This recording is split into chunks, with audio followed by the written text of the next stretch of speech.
Hello everyone, welcome to my channel study studio. हाँ जी बेटा, हमने 3 चैप्टर करवा दिए इसके। भारत की खोज क्लास 8th। आज हम लेकर आए आपका चैप्टर नंबर 4।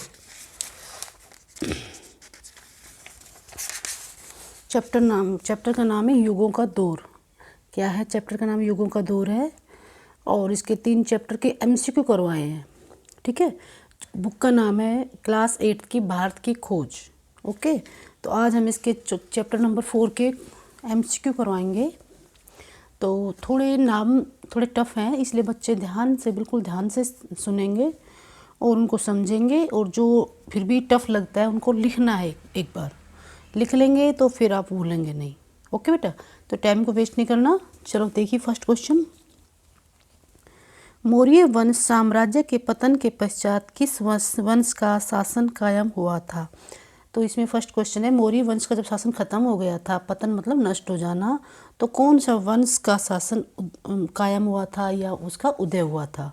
तो यह है सुगवंश। मौर्य वंश के बाद कौन सा शासक आया था? सुगवंश शासन आया था, सुगवंश का। मेनांडर किस देश का रहने वाला था? तो मेनांडर कहाँ का रहने वाला था? यूनान का। कहाँ का रहने वाला था? यूनान का। और मेनांडर ने अपनी पराजय के बाद किस धर्म को अपनाया था? तो देखो, आपको ये याद तो करने पड़ेंगे, ये स्टोरी टाइप नहीं होते हैं, याद करने की बातें हैं और समझने की बातें। तो उसने कौन सा वो अपनाया था? बौद्ध धर्म को अपनाया था। कौन से धर्म को अपनाया था मेनांडर ने? बौद्ध धर्म को। हेलिओदो नामक स्तंभ किस नगर में? हेलिओदो नाम का एक स्तंभ है बहुत ऊंचा, तो वो कौन से नगर में है? तो वो है, ऐसे याद कर लेना, बेस नगर। क्या है? बेस नगर में। आपको लर्न करना है अच्छे से इनको। हेलिओदो स्तंभ पर किस भाषा में जो लेख गुंदा हुआ है? हेलिओदो जो स्तंभ है उस पर जो लेख गुंदा हुआ है कौन सी भाषा में है? वो संस्कृत भाषा में उस पर लेख गुंदा हुआ है। माने संस्कृत भाषा में उस पर जो कुछ लिखा हुआ है वो संस्कृत भाषा में है। नेक्स्ट देखिए, शासक कनिष्ठ किस कथाओं का नायक माना? जो शासक कनिष्ठ था वो कौन सी कथाओं का नायक है? कौन सी कथाओं का नायक है? तो वो बौद्ध कथाओं का नायक है। बौद्ध कथाओं का, रामायण का, जैन ग्रंथों का, महाभारत का। तो इसमें क्या आएगा? बौद्ध कथाओं का नायक है कनिष्ठ। बौद्ध धर्म के महायान संप्रदाय को किसने विजय दिलाई थी? जो बौद्ध धर्म का महायान संप्रदाय था उसको किसने विजय दिलाई थी? महात्मा बुद्ध ने, सम्राट अशोक ने, नागार्जुन ने, हर्षवर्धन ने। तो आपको याद करना है नागार्जुन ने। तो बौद्ध धर्म का महायान संप्रदाय था, उसको किसने विजय दिलाई थी? तो किसने दिलाई थी? नागार्जुन ने। नागार्जुन किस शताब्दी में हुए थे? वो थे प्रथम शताब्दी में। ईसा की प्रथम शताब्दी में नागार्जुन हुए थे। लंका में बौद्ध धर्म के किस संप्रदाय को मानते थे? तो लंका में बौद्ध धर्म के हीनयान, क्या है? हीनयान संप्रदाय को मानते थे।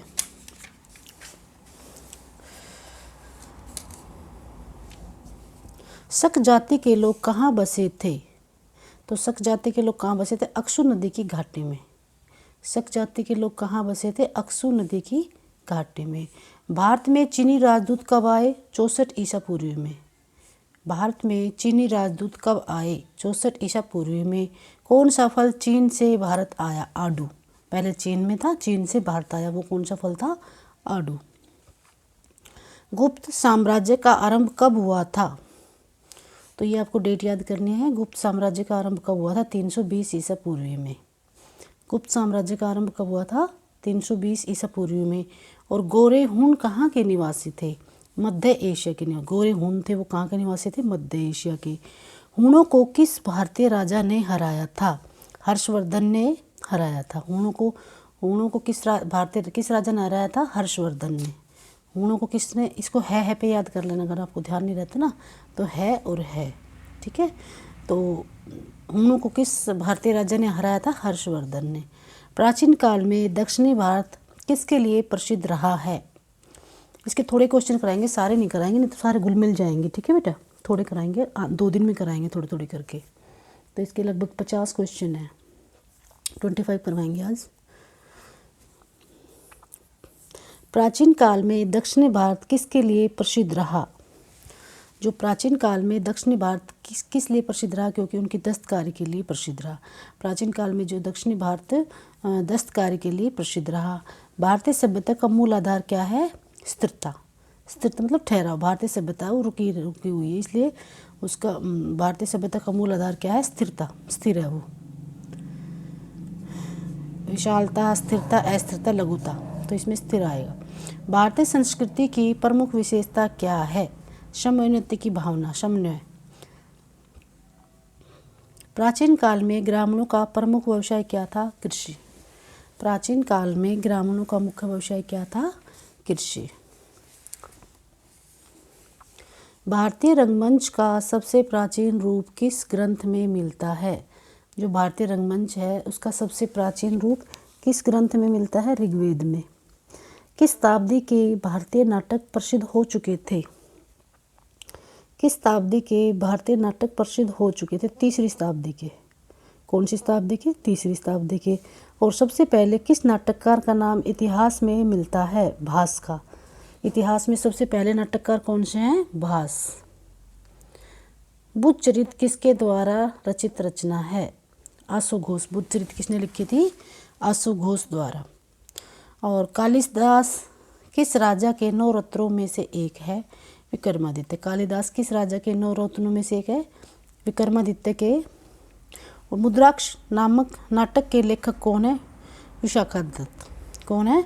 मुद्री। याद करने बैठेंगे बेटा इनके नाम तो आपको, ठीक है। तो इसलिए मैं ज़्यादा नहीं करवा रही, 25 ही करवा रही हूँ। 2 बार करके इनको पढ़ना है आपको, 12-12 करके।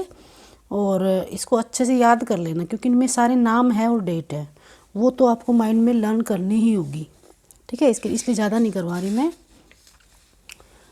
छोटी सी वीडियो बनाएंगे इसकी। 25 आज करेंगे, 25 कल करेंगे, ठीक है। ओके बेटे, वीडियो अच्छी लगी तो लाइक एंड सब्सक्राइब कीजिए। इसको ध्यान से पढ़िए ज़रा, धीरे धीरे, और 2 बार पढ़ते ही आपको ध्यान आ जाएंगे सारे, ठीक है। और जो फिर भी याद नहीं हो रहे उनको आप एक बार नोटबुक में नोट करें, ठीक है। नोटबुक में इनके नाम याद करें, उनको लिखें, और 25 क्वेश्चन आप लर्न करें अच्छे से। 6-7 मिनट की वीडियो है, अच्छे से पढ़ लो। अगर आपको वीडियो अच्छी लग रही है तो लाइक एंड सब्सक्राइब कीजिए। Thank you very much.